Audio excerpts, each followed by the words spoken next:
Hello, everyone. I'm Rebecca Weber. You're watching Better for America, sponsored by AMAC, the Association of Mature American Citizens. And I am thrilled to be sitting today with Andy Mangione. Andy is the Senior Vice President of AMAC Action. Folks, there's so much that we want to share with you all about what AMAC and AMAC Action are doing, so don't go anywhere. We'll be right back with a terrific episode. We are proud to have First Fidelity Reserve as our official bullion and rare coin partner, as they have supported AMAC for over a decade. Call First Fidelity Reserve 800-336-1630. That's 800-336-1630 and get your free 38-page precious metals guide today.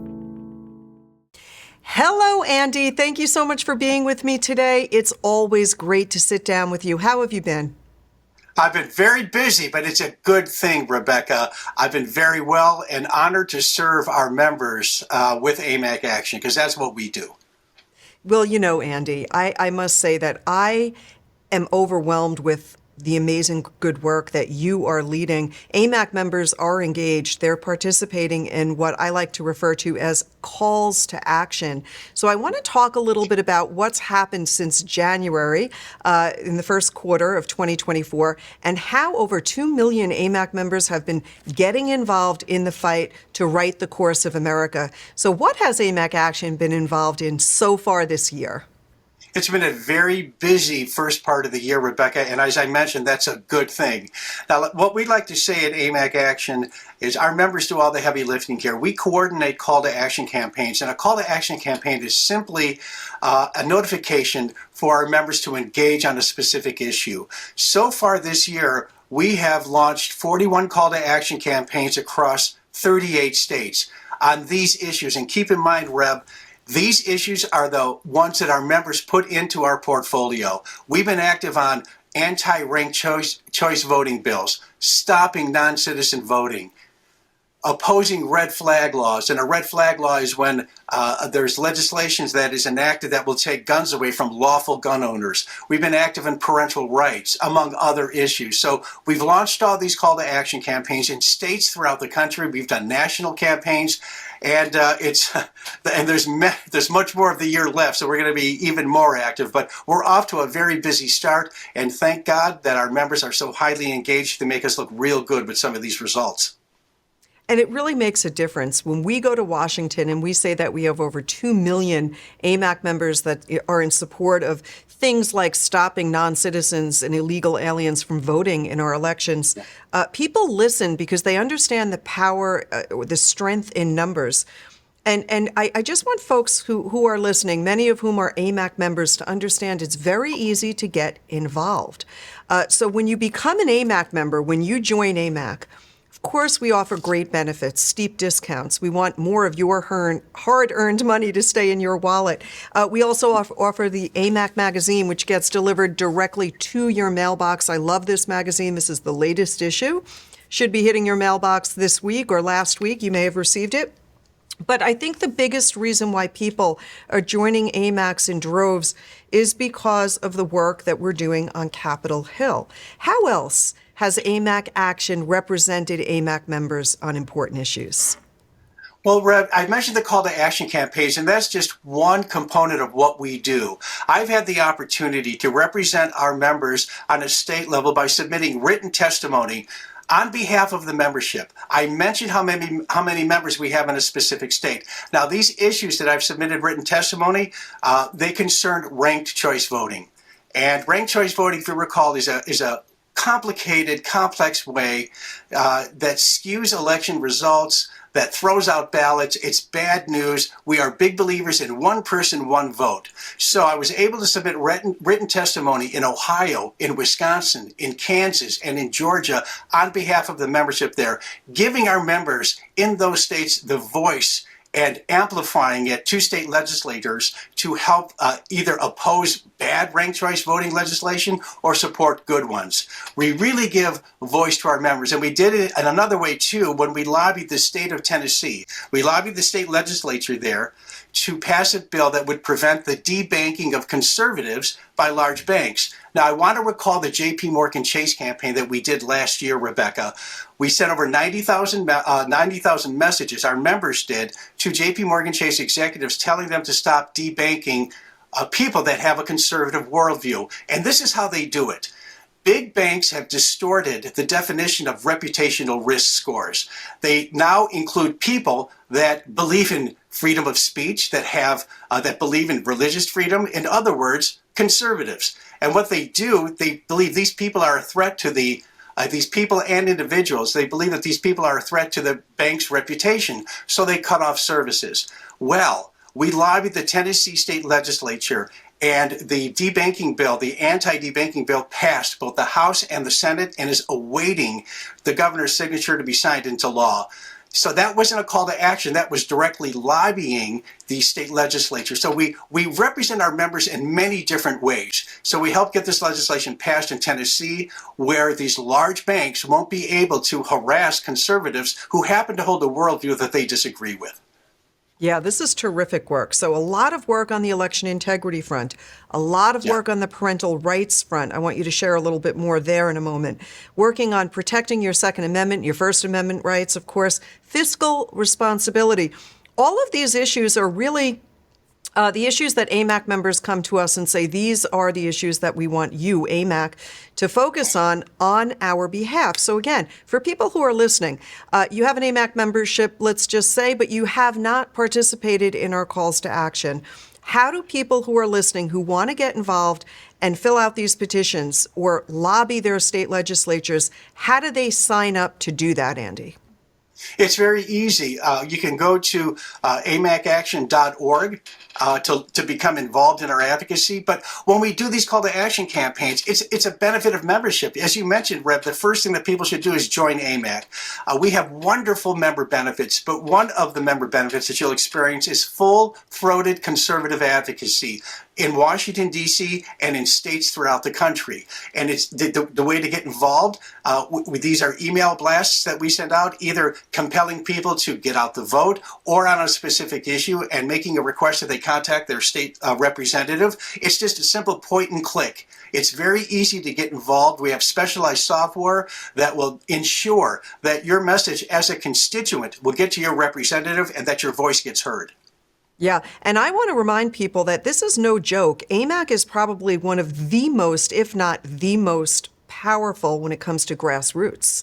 And I know that because we talk to so many other amazing conservative think tanks, conservative organizations that also have their own membership, and no one with the breadth and depth and size of AMAC. So if you care about this country and you want to get involved, join AMAC and be sure to check out the emails that we're sending to your inbox, because that is the easiest way, the least expensive way for us to communicate with AMAC members. If you aren't getting our emails, you can go to amac.us and you can sign up for daily news. You'll be sure to get our calls to action that way. And finally, go to amacaction.org. You can fill out a form. Now, in addition to participating in our calls to action, for those who are listening that say, this is the time for me to get even more deeply involved, I want to play a bigger role in my state. What does that look like, Andy? Well, people can get involved in our advocacy. We have an army of volunteers. We ask people to serve as delegates. We ask people to serve as chapter leaders. You can form a chapter. We support this at AMAC Action. We'll help you. We'll hold your hand to get the process going. An AMAC Action delegate would call on their member of Congress as a constituent in the local congressional district office to parrot and to underscore the issues that we're presenting in Washington, D.C. It's kind of a 1-2 punch. A chapter leader will form a chapter, of local AMAC members to get together on a monthly basis, however often you wish, to talk about issues, to hold candidate forums, and to enjoy the fellowship of being among fellow conservatives. It's a group of like-minded individuals, and we have a whole support structure in place at AMAC Action to help you form a chapter, to train you to become a delegate, and to support your efforts moving forward. And it's all part of AMAC membership. So you can really get involved, and we'll hold your hand the entire way to get you started. We found that once people get a taste for advocacy, it gets in their blood and they become fired up with it. And then they generate more activity, which is great. I'm loving this. You give all of the support that people need. You walk them through how they can participate on the state level, how they can help us inch by inch, state by state, win back this country. It's so easy. Go to amacaction.org or amac.us. And certainly you can call us. You can call us at 888-262-2006. You can find our phone number on our website. Give us a call. One of our great representatives will put you in touch with Andy's team.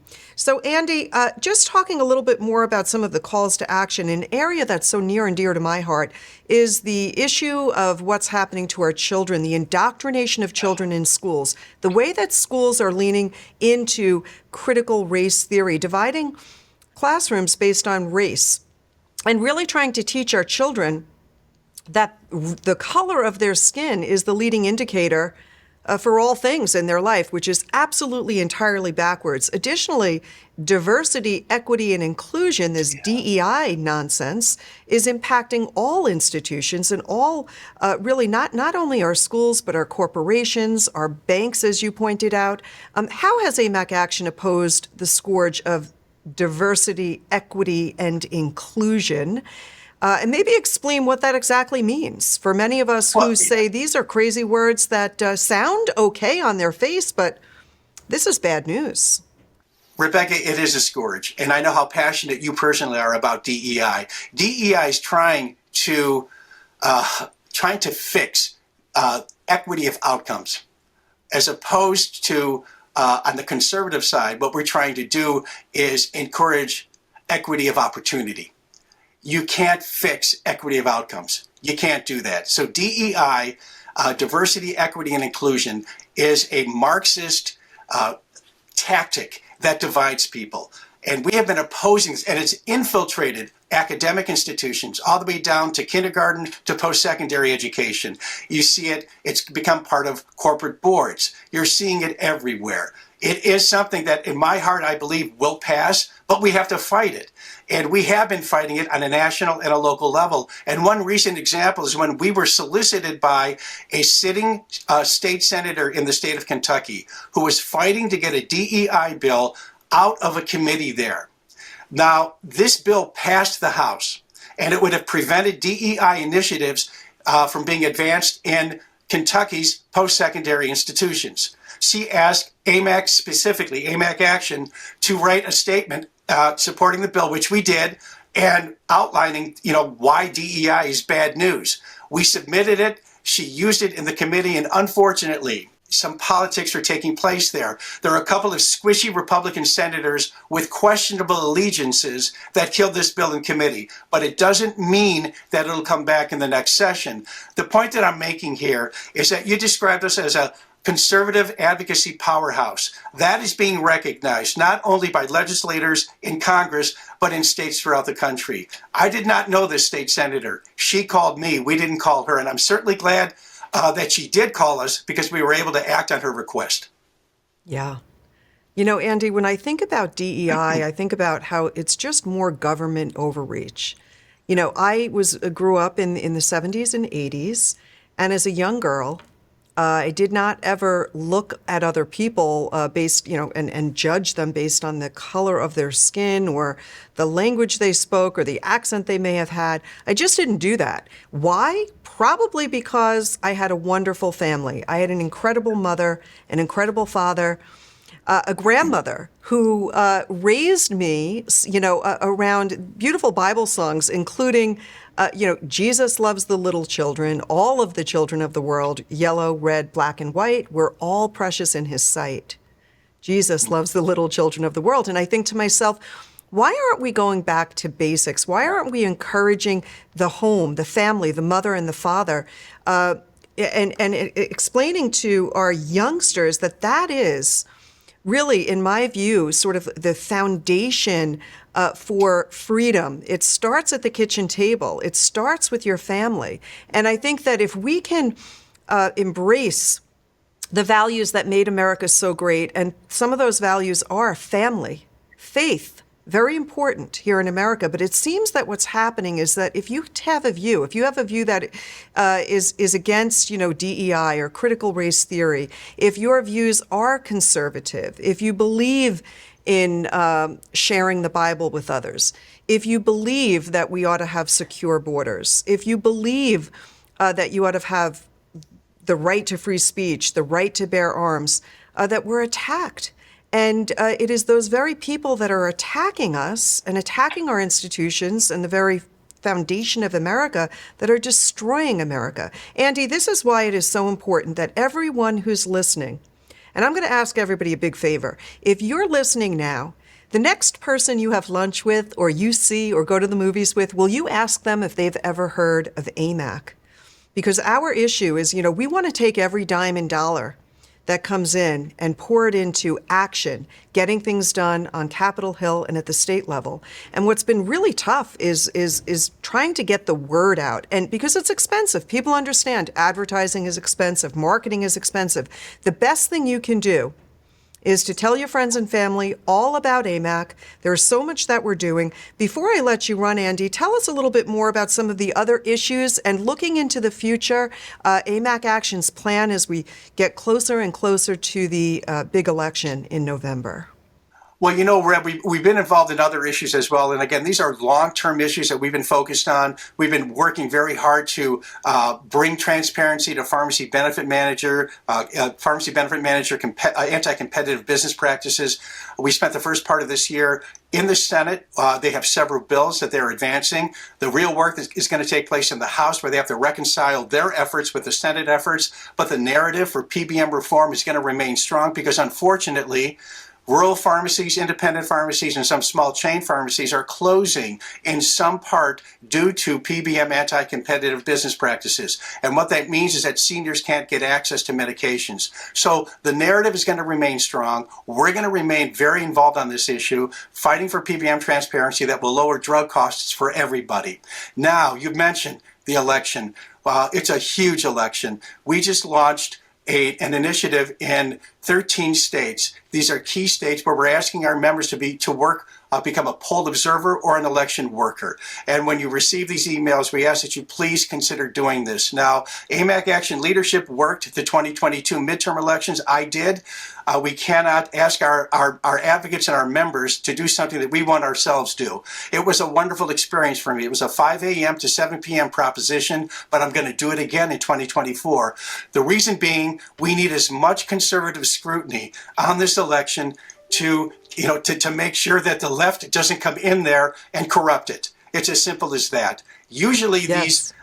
these positions are set by party. And if we don't get enough conservative scrutiny, those positions will be filled by the bad guys. So I encourage you to get involved. It's easy to do. It's a long day, but it is completely worthwhile. Really terrific. Thank you for that great reminder. Keep your eyes out. Keep your eyes on your inbox, that is. Look for an email from AMAC, how you can get involved in the November election. So, folks, we are just so supremely focused on election integrity, protecting parental rights, your Second Amendment, First Amendment rights, fiscal responsibility. We've got to get this nation under control in terms of its spending. And of course, your health care, pushing back against these pharmacy benefit managers. Social Security is another great area where we are focused. We are looking to remove the double taxation on your Social Security benefit. Among other things, we want to guarantee that you do see a cost of living increase, and we want to make sure that your benefits are there in the future. All of this to say that the grassroots efforts is working. It's growing strong. You have had so many victories. Any parting thoughts that you'd like to share before we wrap this, Andy? If I could say one thing, I would encourage everybody watching this podcast to stay engaged, be positive, have those kitchen table discussions that Rebecca mentioned. That's how we take back this country. Stay engaged. Very good. Well said. Andy Mangione, Senior Vice President at AMAC Action. It's always a joy to be with you. Thank you for being here today. Thank you, Reb. My pleasure. And to all of you out there listening, be sure to join or renew your AMAC membership. Tell your friends and family all about this great organization and get involved with AMAC Action if you haven't. Visit us at amacaction.org. I'm Rebecca Weber. This is your podcast, Better for America. Thank you for joining me. God bless you all. We are proud to have First Fidelity Reserve as our official bullion and rare coin partner, as they have supported AMAC for over a decade. They are offering our members a free copy of their award-winning Precious Metals Guide to make investing in gold and silver safe and easy for you. Over the past 4 presidential election cycles, gold has trended upward, and this year looks to be the same, as experts estimate gold will gain 25% in 2024.